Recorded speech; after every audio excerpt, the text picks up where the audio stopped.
Here we have three classes: class person, class teacher and class student, written in a single file.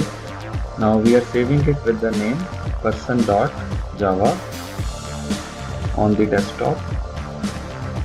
I've saved it. Now you can see I have saved it with the name person.java. Now let us compile this file. Open the command prompt. Now here I am writing the command. Before that, change the directory to the current location, that is desktop. Now to compile it, I am using person.java. So java c person.java. When it is compiled, now you can see it will create the bytecode, that is .class file equal to number of classes in the file. So we got 3 files.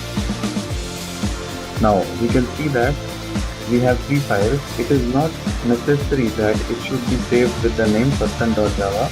As you can see, I have now deleted all 3 class files. I am not saving it with the name. This time I am saving it with the name teacher.java.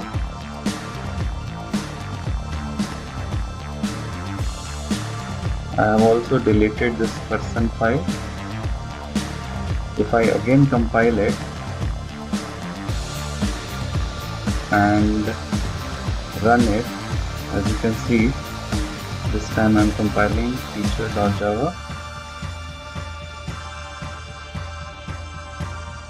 Again, you can see that I've got 3 bytecodes, that is 3 classes are created with the same name.